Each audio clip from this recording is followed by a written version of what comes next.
What's up everybody, this is Dr. Ali Haider here. Thanks for stopping by the channel. Please smash that like button if you like what you see and definitely subscribe.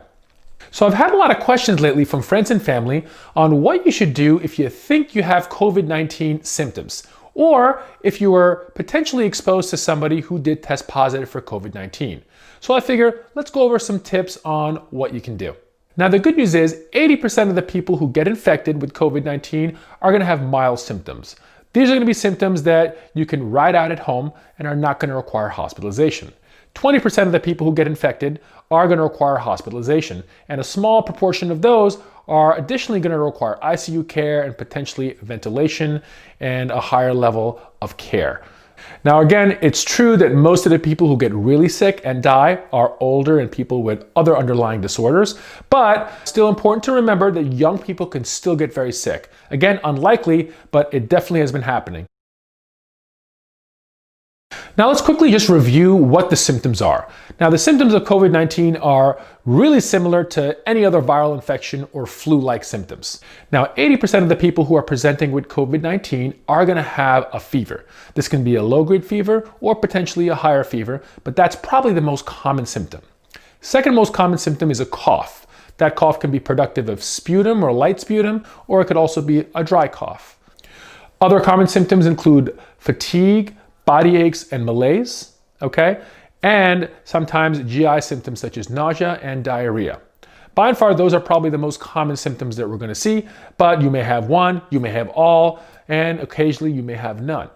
One interesting symptom that people have described is a loss of taste or a loss of sense of smell, okay? You can see this in other viral infections and sometimes sinusitis-like infections. There have been some cases of COVID-19 where that was the only symptom reported. So again, something to look out for. Remember, those symptoms don't necessarily mean you have COVID-19. It could be something else. It could even be allergies. But in the current state of play in the United States, I think it's important to rule out COVID-19 or assume COVID-19 until proven otherwise. So what do you do if you have symptoms? Well, let's kind of break it down into categories. Now, if you have really mild symptoms, mild meaning you have perhaps a low-grade fever and you have a little bit of a cough and some body aches and sort of you feel like you may have the flu, what you want to do is stay at home. The best thing to do is stay at home, take some Tylenol, take over-the-counter cold medications if appropriate, and try to isolate yourselves from your family. If you live with other family members, you want to wear a mask at home, wash your hands aggressively, and try to ride it out. You do want to get in touch with your doctor. It's never a bad idea, and depending on your situation, there may be a role for testing, even with mild symptoms, particularly if you're, for example, a healthcare worker. But by and large, mild symptoms, you're going to stay at home and let it ride out. Most of the time, at least in the current status of things in the United States with testing, you're probably not going to warrant testing if your symptoms are really mild. But assume you have it and treat yourself as such. Now, if you have moderate symptoms, so maybe you have a higher grade fever for several days, your cough is a little bit worse, and maybe even you have a little bit of trouble breathing, definitely in this situation, you want to call your doctor. That may be a situation where you do want to get testing done, again, depending on the situation of your area. What you don't want to do is head straight for the emergency room or head straight for your doctor's office or an urgent care center. The reason is, number one, they're completely overwhelmed and crowded with a lot of COVID-19 positive patients. So if you don't have the infection, you're going to expose yourself potentially to people who do. All right. Not to mention there are going to be really long waits and things are in sort of a disarray here. So do not go anywhere without calling your physician if your symptoms are moderate. Now, if your symptoms are severe, meaning you've developed chest discomfort or shortness of breath and difficulty breathing, particularly if the breathing has gotten worse over a short period of time, such as over the course of 24 hours, that's a situation where you want to call 911 and play it safe. Now, EMS is overwhelmed in a lot of places, particularly in New York City. I think they had 7,000 calls on Thursday alone, which was, I think, a record for them. So EMS is very inefficient right now, so you have to take that in mind. Another reason not to call if you only have mild or moderate symptoms, let the EMS handle the people who are a lot sicker, okay? So again, if you're not sure and you're not feeling completely crummy, call your doctor and try to get some guidance.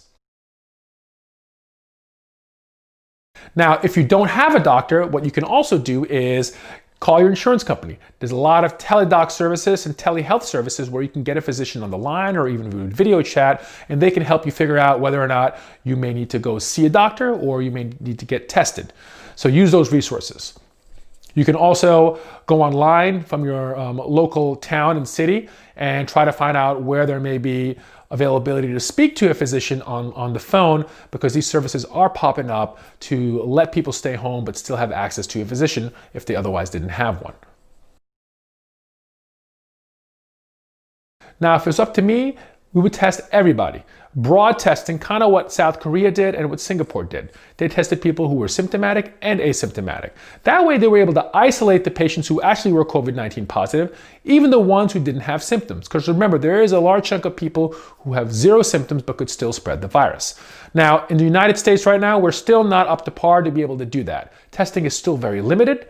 In certain areas, it's more widely available, okay? So what you want to do is definitely find out what the status of testing is in your town.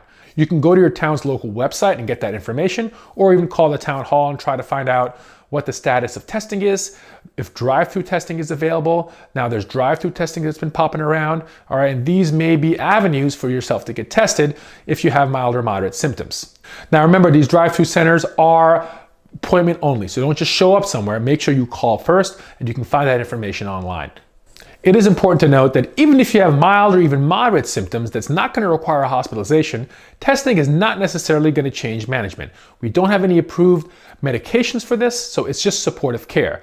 The importance of testing is so you can more aggressively isolate yourself and potentially track back all the close encounters you've had to isolate those people. But it's not going to change your management unless you're hospitalized.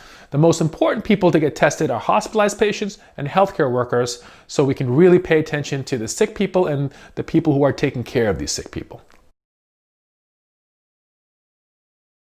Now, what if you were exposed to somebody who turns out they were COVID-19 positive? So you're hanging out with some family or friends, which you probably shouldn't be doing anyway right now, but you find out that they tested positive for COVID-19. Now, it's also important to note that transmission is generally with close contact for prolonged periods of times. So if you walk by somebody on the street, chances are you're not going to get this virus. But if you were in the same room with somebody for an hour or two and potentially touched the same surfaces and had some close contact, that may be a situation where your risk is a little bit higher. So if you had close contact with somebody who was COVID-19 positive, what you want to do is firstly quarantine yourself at home, okay? Self-isolate, wear a mask if you're living with other people, and monitor for symptoms, okay? We generally recommend a 14-day quarantine, and that's because of the incubation period of the virus. The incubation period is the time it takes from acquiring exposure to the virus to the point where you're going to develop symptoms. And generally, we think the average is about 5 days, but it can be anywhere between 2 days all the way to 14 days. Still, in many places, testing is still limited to people admitted to the hospital who are really sick and healthcare professionals who are having symptoms. So again, hopefully everybody is socially isolating. Remember, although the majority of people who get this virus are not going to be super sick, there is a percentage of people who are going to require hospitalization and a percentage of people who are going to get very sick. And although predominantly that's older and people with comorbidities, there are a handful of young, healthy people getting very sick. So we all have to take it seriously.